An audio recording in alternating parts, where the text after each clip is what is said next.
The government has received some 57 million US dollars or over 236 million ringgit from the US, the first installment of funds recovered by the Department of Justice DOJ. The sum is part of a total of $322 million from the sale of assets linked to money embezzled from 1MDB. The Attorney General said the money was transferred into the 1MDB asset recovery account, a segregated trust account opened specifically for this purpose.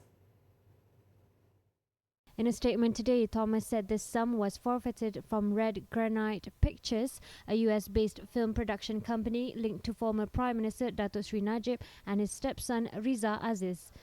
Thomas said this arose from a 248.9 million ringgit settlement recorded before the Court of California, with a deduction of about $3 million made to reimburse costs incurred by the DOJ and the Federal Bureau of Investigation (FBI) in investigating, seizing, litigating and securing settlement for the Red Granite funds.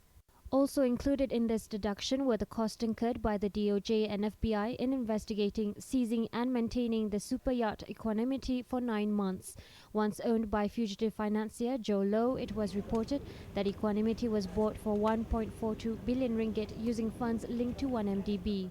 He said that the DOJ is in the process of remitting a further sum of 576.5 million ringgit, which is the result of the sale of Joe Low's interest in Park Lane Hotel in Manhattan.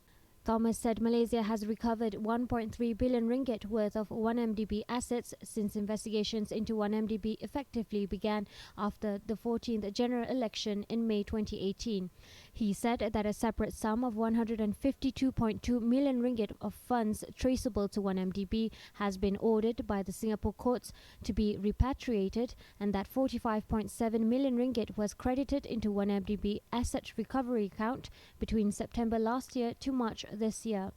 Thomas said Malaysia expresses gratitude to the US and Singapore while noting that 1MDB's asset recovery efforts across the globe are still ongoing, and Malaysia is optimistic of recovering further monies in the coming months.